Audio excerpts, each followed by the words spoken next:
നാറ്റ്സു മോന ഗാറ്റാരി എന്ന് കേട്ടിട്ടുണ്ടോ? മീക്കോ കാവാകാമി എന്ന് പറയുന്ന ഒരു ജാപ്പനീസ് എഴുത്തുകാരി എഴുതിയ പുസ്തകത്തിന്റെ പേരാണ് നാറ്റ്സു മോന ഗാറ്റാരി എന്ന് പറയുന്നത്. ഈ നാറ്റ്സു മോന ഗാറ്റാരി എന്ന് പറയുന്ന പുസ്തകം ഇംഗ്ലീഷിൽ ബ്രസ്റ്റ് ആൻഡ് എഗ്സ് എന്ന പേരിലാണ് പരിഭാഷപ്പെടുത്തിയിട്ടുള്ളത്. അതിന്റെ മലയാളം പരിഭാഷ ആശാ നായർ എന്ന് പറയുന്ന വിവർത്തക 2025 എഴുതി DC ബുക്സ് പബ്ലിഷ് ചെയ്ത് പുറത്തു വന്നിട്ടുണ്ട്. അതിന്റെ പേരാണ് 3 പെണ്ണുങ്ങളുടെ വേനൽക്കാലം എന്നത്. മീക്കോ കാവാകാമി എന്ന് പറയുന്നത് ജപ്പാനിലെ വളരെ പ്രശസ്തയായ ഒരു എഴുത്തുകാരിയാണ്.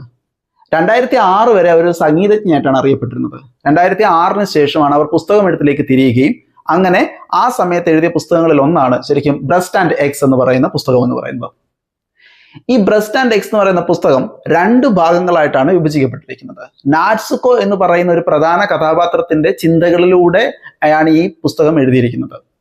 ഈ 1ാം ഭാഗത്തില് നാറ്റ്സുക്കോ എന്ന് പറയുന്ന കഥാപാത്രം ഒരു എഴുത്തുകാരി ആകാൻ ശ്രമിക്കുന്ന അവരുടെ ശ്രമങ്ങളെ കുറിച്ചാണ് പറയുന്നത്. 2ാമത്തെ ഭാഗത്തിൽ ഇവർ എഴുത്തുകാരി ആയതിനു ശേഷമുള്ള കാര്യങ്ങളും. 1ാമത്തെ ഭാഗത്തിൽ ഒരു എഴുത്തുകാരി ആകാൻ ശ്രമിക്കുന്ന സമയത്ത് ഇവരോടൊപ്പം 2 പേർ കൂടെ കുറച്ചു കാലം താമസിക്കാനായിട്ട് വരുന്നുണ്ട്. അത് ഇവരുടെ സഹോദരിയായിട്ടുള്ള മാക്കിക്കോ എന്ന് പറയുന്ന ആളും കൂടാതെ തന്നെ ആ സഹോദരിയുടെ മകളായ മിതാരിക്കോ എന്ന് പറയുന്ന ഒരു പെൺകുട്ടിയുമാണ്. ഈ മാക്കിക്കോയുടെ പ്രത്യേകത, മാക്കിക്കോ ഒരു സ്തനം വികസിപ്പിക്കൽ ശസ്ത്രക്രിയയ്ക്ക് വിധേയമാകണമെന്ന് ആഗ്രഹിക്കുന്ന വ്യക്തിയാണ്. അതിനുവേണ്ടി പലതരത്തിലുള്ള ശ്രമങ്ങൾ നടത്തുകയും അതിനകത്തൊക്കെ എന്തു തരത്തിലുള്ള ഫലപ്രാപ്തി ഉണ്ടാകുമെന്ന് ആശങ്കപ്പെടുകയും ചെയ്യുന്ന വ്യക്തിയാണ് മാക്കിക്കോ. മാക്കിക്കോയുടെ മകളായ മിതാരിക്കോ എന്ന് പറയുന്നത് കൗമാരത്തിലേക്ക് കടക്കാൻ പോകുന്ന ഒരു പെൺകുട്ടിയാണ്. ആ പെൺകുട്ടിക്ക് കൗമാരത്തിൻ്റെതായിട്ടുള്ള ചില ശാരീരിക മാനസിക പ്രശ്നങ്ങൾ അവൾക്കുണ്ട്. ആ സിറ്റുവേഷനിലൂടെ കടന്നു പോകുന്ന അവളുടെ മാനസിക അവസ്ഥകളെയും ഈ നോവല് പറയുന്നുണ്ട്.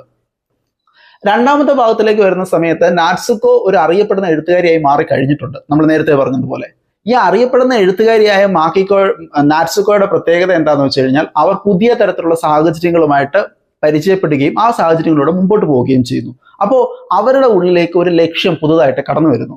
ആ ലക്ഷ്യത്തിനെ നിവർത്തിക്കാനായിട്ട് അവർ നടത്തുന്ന പരിശ്രമങ്ങളെ കുറിച്ചാണ് 2ാമത്തെ ഭാഗം സംസാരിക്കുന്നത്. ഈ നോവൽ മൊത്തത്തിൽ കൈകാര്യം ചെയ്യുന്നത് ജപ്പാനിലെ ഇടത്തരക്കാരുടെ ജീവിതാവസ്ഥകളെ കുറിച്ചാണ്. നമ്മൾ ചിന്തിക്കും നമ്മളിൽ നിന്ന് എന്തെങ്കിലും തരത്തിലുള്ള വ്യത്യസ്തത ജപ്പാനിലെ ഇടത്തരക്കാരുടെ ജീവിതാവസ്ഥകൾക്കുണ്ടോ എന്ന്. സത്യത്തിൽ ഈ നോവലിനെ സൂക്ഷ്മമായിട്ട് പരിശോധിച്ചാൽ നമുക്കൊരു കാര്യം പറയുവാൻ സാധിക്കും. ലോകമെമ്പാടും മനുഷ്യന്റെ ജീവിതം ഒരുപോലെയാണ്.